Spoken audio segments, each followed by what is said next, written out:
እኛ ግን የተሰቀለውን ክርስቶስን እንሰብካለን።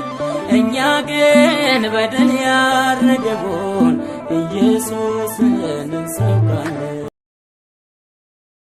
ክብር ለእግዚአብሔር አብ ለአባታችን ለጌታችንም ለመድኃኒታችን ለኢየሱስ ክርስቶስ እንዲሁም ሕይወት ለሆነን ለጌታ መንፈስ ቅዱስ ይሁን። በእግዚአብሔር የተወደዳችሁ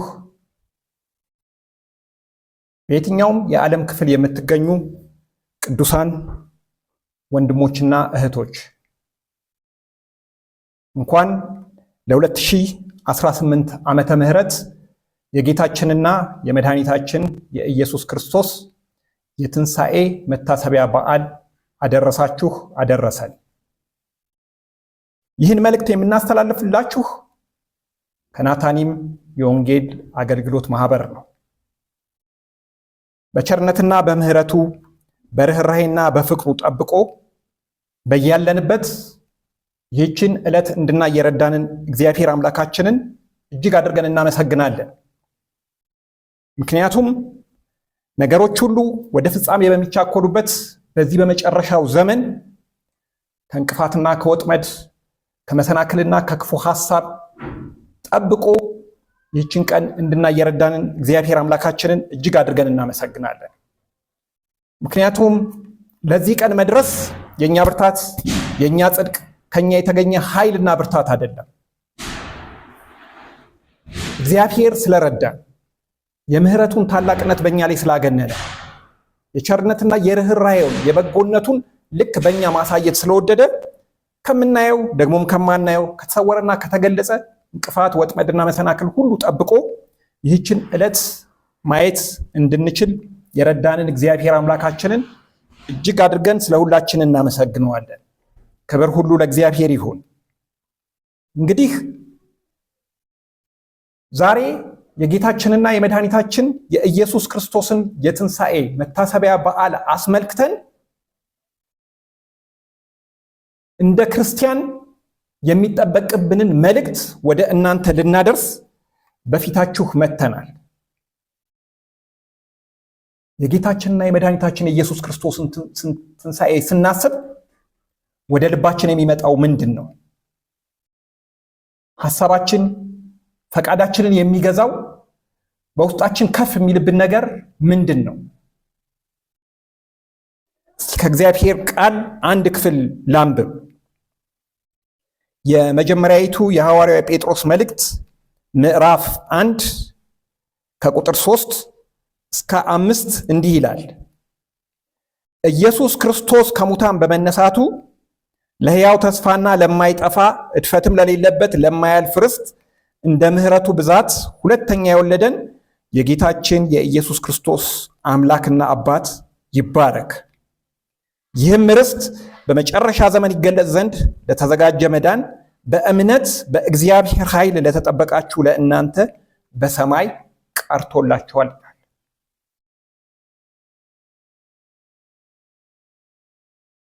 ይህ ሐሳብ ሊሆን የቻለው ከምንድን ነው ስንል ኢየሱስ ክርስቶስ ከሙታን በመነሳቱ።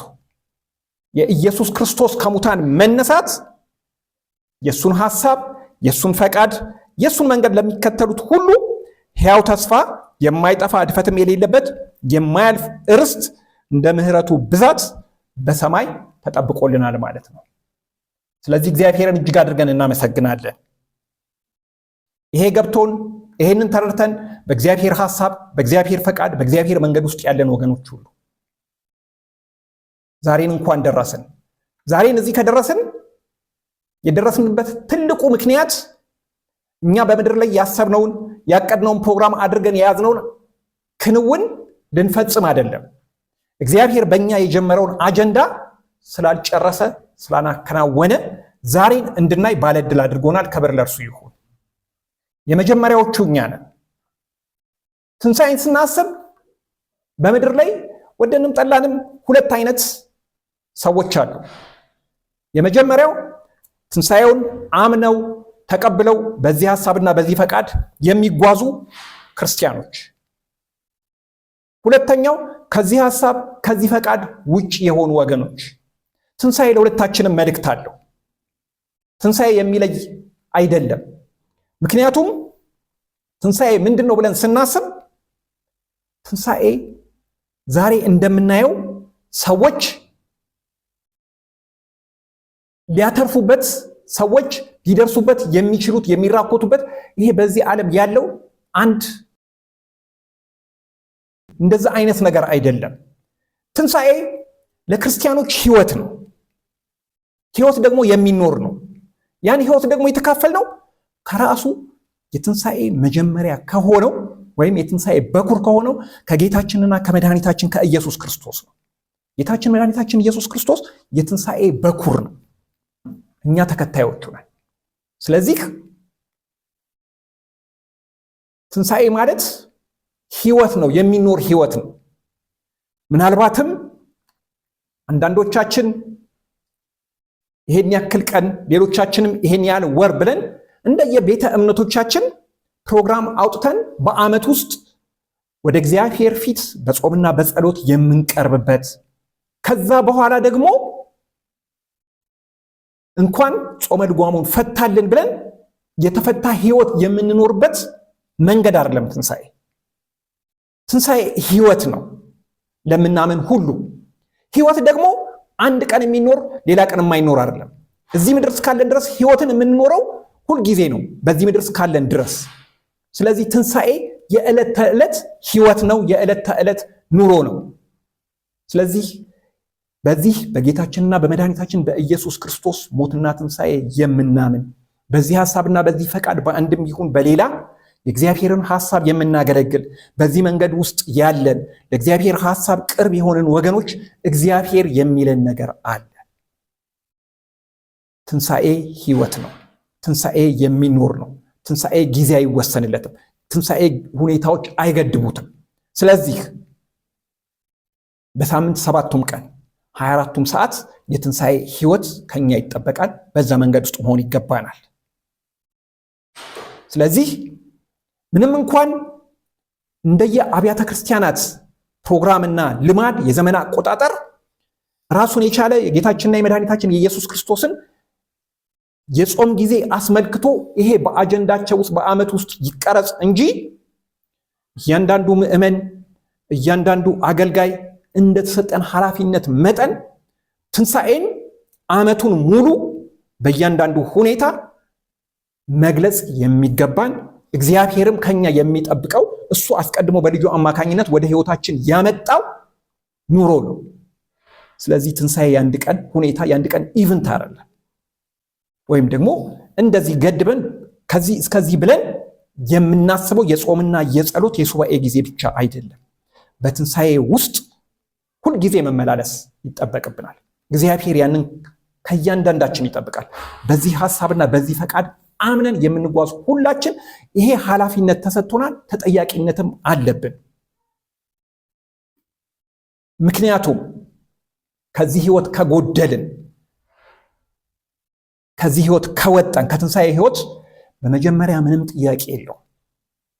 የምናሳዝነው ይሄንን ህይወት ያካፈለንን በልጁ ሞትና ትንሣኤ እኛን የወለደንን እግዚአብሔር አምላካችንን ነው።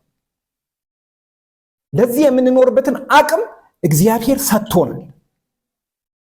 ዕውቀታችን ያልሰጠንን፣ የኛ ኃይል ያልሰጠንን፣ ብርታት፣ ጽድቅ፣ ቅድስና የምንለው ነገር በፍጹም ወደኛ ሊያመጣው ያልቻለው ህይወት እግዚአብሔር በዛ ሞትና ትንሣኤ አማካኝነት ወደኛ አምጥቶታል። ምክንያቱም መጽሐፍ ቅዱስ እንደሚነግረን ከጌታ ሐዋርያት ወይም ከጌታ ተከታዮች ከነዛ ከ12ቱ ጀምሮ ይሄ ህይወት እንዴት እንደሚኖር አቅም እንደሚፈልግ ጌታችን መድኃኒታችን ኢየሱስ ክርስቶስ ራሱ ነግሯቸዋል። በመጨረሻው ሰዓት ሊሄድ ሲል የሚሄዱን ነገር ይነግራቸው ነበር። ስለዚህ በዮሐንስ ወንጌል ምዕራፍ 14 ላይ እንደምንመለከተው ቁጥር 1 እስከ 3 ባለው ክፍል ላይ ጌታችን መድኃኒታችን ኢየሱስ ክርስቶስ እንዲህ አላቸው፣ ልባችሁ አይታወክ አላቸው። በእግዚአብሔር እመኑ፣ በእኔ ደግሞ እመኑ። እንዲህ ሳይሆን ባልኳችሁ ነበር። ነገር ግን ስፍራ አዘጋጅላችሁ ዘንድ እሄዳለሁ። ስፍራ ባዘጋጀሁላችሁ በዛ እናንተ ደግሞ እንድትሆኑ ሁለተኛ እመጣለሁ፣ ወደ እኔም እወስዳችኋለሁ። ከዚህ የተነሳ ሐዋርያት ልባቸው ተጨነቀ፣ ተከዙ። አንዳንዶቹም ሌላ ሐሳብ ገባባቸው።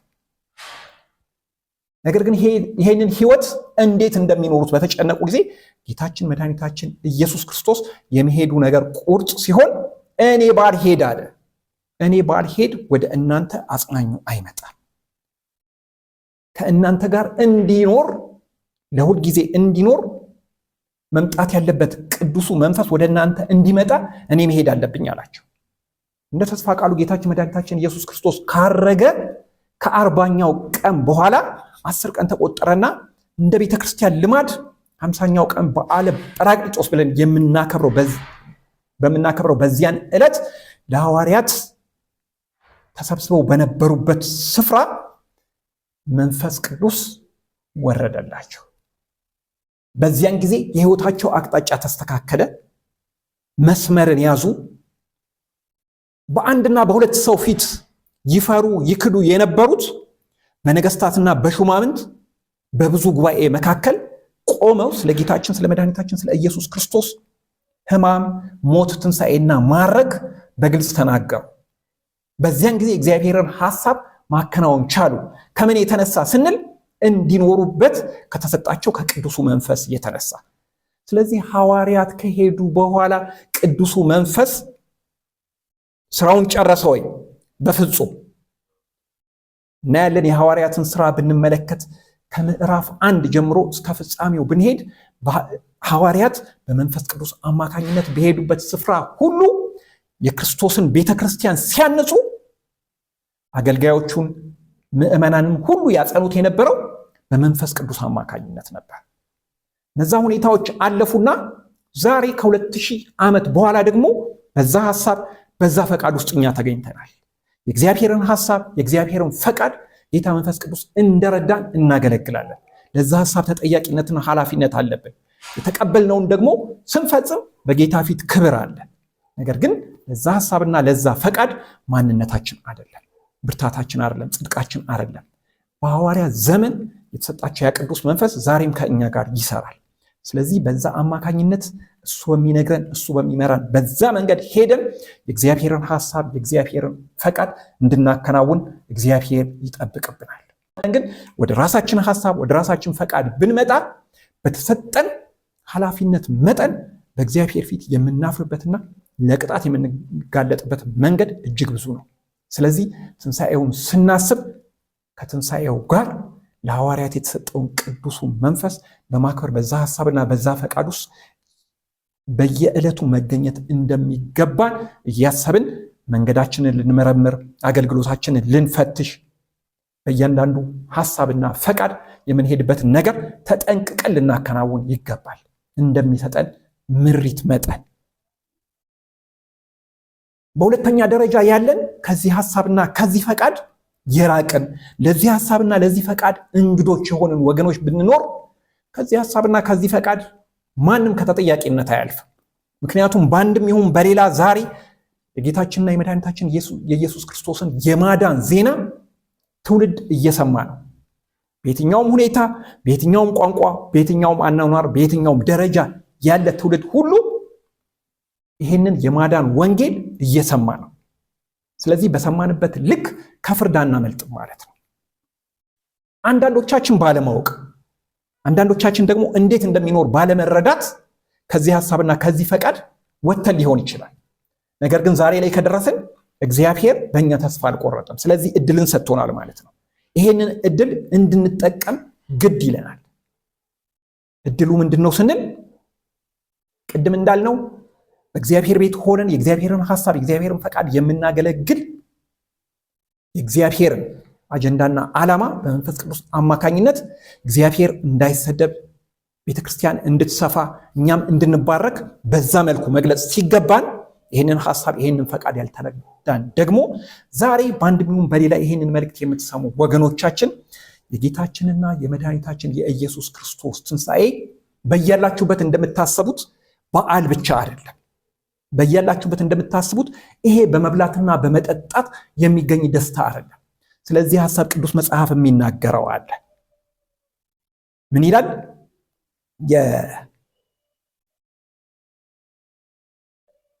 የቅዱስ ጳውሎስ መልእክት ወደ ሮሜ ሰዎች ምዕራፍ 14 ቁጥር 17 ላይ ይላል፣ የእግዚአብሔር መንግስት ጽድቅና ሰላም በመንፈስ ቅዱስ የሆነ ደስታ ናት እንጂ መብልና መጠጥ አይደለችም ይለናል። በግልጽ ይናገራል የእግዚአብሔር ቃል። ስለ እያንዳንዳችን እንቅስቃሴ፣ ስለ እያንዳንዳችን ኑሮ፣ ስለ እያንዳንዳችን መንገድ የእግዚአብሔር ቃል ሙሉ መረጃን የሚሰጥ ነው። ስለዚህ ዛሬ እንደምናስበው ይሄ ከምንበላው፣ ከምንጠጣው፣ ከምናደርገው ነገርና ለጊዜው ከምናገኘው ደስታ በበለጠ እግዚአብሔር ለኛ ያዘጋጀው ነገር አለ። ይሄንን ስንሰማ ቆም ብለን ማሰብ መቻል አለብን። በዚህ ውስጥ የተጻፉት እያንዳንዳቸው የመጨረሻው ዘመን ምልክቶች ክንውንን እያገኙ ዓለም ወደ አንድ ሐሳብ እየተጠቀለለች እንደሆነች ያሉት ምልክቶች ይነግሩናል። ምናልባት አንዳንዶቻችሁ ከኛ ይልቅ ለዓለሙ ሐሳብ፣ ለዓለሙ ዜና፣ ዓለም ለደረሰችበት ቴክኖሎጂ ቅርብ ልትሆኑ ትችላላችሁ። ያንን መታችሁ በዚህ ውስጥ ብትመረምሩት ከዛሬ 2000 ዓመት በፊት የተዘጋጀው ይሄ የህይወት ቃል ስለ እያንዳንዱ ስለ ዘመናችን መጨረሻ እየነገረን ነው። ወደድንም ጠላንም አንድ ቀን እች ምድር የምትጠቀለልበት ጊዜ አለ። በዚያን ሰዓት አልሰማንም እንዳንል አሁን የምንሰማው መልእክት በራሱ በቂ ነው። በእግዚአብሔር ፊት ለፍርድ ወንበር ያቆመናል። ስለዚህ ዛሬ ደስታ ነው፣ ዛሬ እረፍት ነው፣ ዛሬ ሰላም ነው ብለን የምናከናውናቸው ክንውኖች የምንነግራችሁ ነገር ከዚህ ህይወት ከሆነው ከትንሣኤው ሐሳብ ጋር በፍጹም ሊገናኙ አይችሉም። ቢገናኙም በሁለተኛ ደረጃ ሊሆኑ ይችላሉ። መብላቱ እንዳለ ሊሆን ይችላል፣ መጠጣቱ እንዳለ ሊሆን ይችላል፣ ደስታው እንዳለ ሊሆን ይችላል። እነዚህ ሁሉ ግን ሙሉ አይደሉም በአንድ ሰው ህይወት። ምክንያቱም እነዚህ ሁሉ ነገሮች በአንድ ሰው ህይወት ሙሉ ቢሆኑ ኖሮ ይሄኛው መንገድ አያስፈልግም ነበር። ነገር ግን ዛሬ የበላነው ነገን አያራምደንም። ዛሬ ያስደሰተን ለነገ ፍጹም ደስታ አይሆንም። ዛሬ ያዝነው ለነገ ተስፋ ሆኖ ሊያስቀጥለን አይችልም። ግን አንድ እነዚህን ሁሉ ጠቅልሎ የያዘ አንድ ነገር ዛሬ እንነግራችኋለን። ያም የጌታችንና የመድኃኒታችን የኢየሱስ ክርስቶስ ሕማም፣ ሞት፣ ትንሣኤ ያመጣው ይሄን ሁሉ ደስታ በአንድ ሰው ልብ ውስጥ በማስቀመጥ እስከ ፍጻሜው ሊያጸና የሚችል በመንፈስ ቅዱስ የሆነውን ደስታ እንድታገኙ፣ በዚህ ሐሳብ በዚህ ፈቃድ እንድትመላለሱ፣ ያለፈውን ዘመን በንስሐ በመመለስ ቀጣዩን ዘመናችንን ከእግዚአብሔር ሐሳብ ከእግዚአብሔር ፈቃድ ጋር እንዴት አድርገን መሄድ እንዳለብን እየመረመርን ራሳችንን በእግዚአብሔር ፊት ልናቀርብ እግዚአብሔር እድልን ሰጥቶናል። ስለዚህ ቆም እንበል ዛሬ። ምናልባት የእግዚአብሔርን ሐሳብ የምናገለግል እግዚአብሔርን እንዴት እያገለገልን ነው? ቃሉ እንደሚነግረን በእውነት በጽድቅ በቅድስና እግዚአብሔርን በመምሰል እንደዛ እየተመላለስን ነው? እግዚአብሔር እንደሚፈልገው የምናሳየው ማንን ነው? ያንን ስለ እኛ ዋጋ ከፍሎ የሄደውን ጌታችንና መድኃኒታችን ኢየሱስ ክርስቶስን እያሳየን ለሌሎች ለተከታዮቻችን በትክክል መንገዱን እየገለጽን ነው? ወይስ በተቃራኒው ራሳችንን እያሳየን ራሳችንን ከፍ እያደረግን ከኋላችን ለሚከተሉን እንቅፋት እየሆንን የእግዚአብሔርን ሐሳብና ቤተክርስቲያንን ለሌሎች መዘባበቻ እያደረግናት ይሆን? ዛሬ ቆም ብለን ይሄንን የትንሣኤ ዕድል ካገኘን በሕይወታችን ትንሣኤ ሊሆንልን ይገባል። በአገልግሎታችን ትንሣኤ ሊሆንልን ይገባል። የእግዚአብሔርን ሐሳብ ያልተረዳን የእግዚአብሔርን ሐሳብ አናውቅም በዚህ መልኩ የምንል ወገኖች ሁሉ ደግሞ እኛም ዛሬ ቆም ማለት ይገባናል። ምክንያቱም ቅድም እንዳየነው ሐዋርያው ቅዱስ ጳውሎስ በሮም ለሚገኙ ወገኖች እንደላከው መልእክት የእግዚአብሔር ደስታ የእግዚአብሔር ሰላም በሚበላው በሚጠጣው በምንይዘው በምንሰበስበውና ዛሬ በምንጋፋበት ነገር አይደለም። እነዚህ ሁሉ ነገሮች አንድ ቀን ገደብ አላቸው፣ ይቆማሉ። እነሱ ይሄን እሳት የተቀጠረለትን ምድር አልፈው በእግዚአብሔር መንግስት ውስጥ ወይም አዲስ በተዘጋጀው የእግዚአብሔር ከተማ ውስጥ ለኛ እድል ፈንታ ሆነው ሊቆጠሩልን አይችሉም። ምክንያቱም ወይ እኛ ወደ ጌታ ስንሄድ ስንሻገር ወይም ጌታ ኢየሱስ ክርስቶስ እንደ ተስፋ ቃሉ ሲመጣ እነዚህ ሁሉ ነገሮች ገደብ ያገኛሉ። እኛና ጌታ ብቻ ፊት ለፊት እንተያያለን። ስለዚህ በዚያን ጊዜ በእግዚአብሔር ፊት ለሚኖረን ምላሽ ዛሬ የምንሰማው መልእክት በልባችን ውስጥ መልህቅ ሆኖ ከእግዚአብሔር ሐሳብ ጋር እንዲያገናኘን አደራ እንላለን። እንደ ወንጌል መልእክተኞች እግዚአብሔር በያላችሁበት እንዲረዳችሁ እንጸልያለን። እኛን ይርዳን፣ እናንተን ይርዳ። ሁላችንን በእግዚአብሔር የፍርድ ወንበር ፊት ለክብር እንጂ በፍጹም ለፍርድ እንዳንገለጽ ዛሬ የምንሰማው ይሄ መልእክት ሆኖ እንዲቀመጥ በዚህ ህብረት ውስጥ የምንገኝ ወገኖች ሁሉ ከምኞት ባለፈ ጸሎታችን ነው፣ ሁሌ የምንቃትትበት ነው። ምናልባት ይህንን ሐሳብ እንደ ኢትዮጵያ ኦርቶዶክስ እምነት እና አስተምህሮ ማወቅ የበለጠ መረዳት እንፈልጋለን የምትሉ ወገኖች ብትኖሩ ከዚህ መልእክት በታች በሚኖረው አድራሻ ብታገኙን የእግዚአብሔርን ሐሳብ የተካፈልነውን የእውነት ቃል ያለ ዋጋ በነፃ የተቀበልነውን ያለ ዋጋ ልናቀብላችሁ እናንተን ለእግዚአብሔር መንግስት ልናዘጋጃችሁ ሁሌም እንጠብቃለን። ስለዚህ በአድራሻችን አግኙን። ከፊታችን ያለው በዓል የሰላም፣ የደስታ፣ የመልካም ጊዜ እንዲሆን እግዚአብሔር ቤተክርስቲያናችንን፣ አገልግሎቷን፣ ምድራችንን ሁሉ እንዲያስብ መልካም ምኞታችን ነው። በያላችሁበት ቅዱሳን ሁሉ እግዚአብሔር ይባርካችሁ። እኛ ግን የተሰቀለውን ክርስቶስን እንሰብካለን። እኛ ግን በድል ያረገውን ኢየሱስ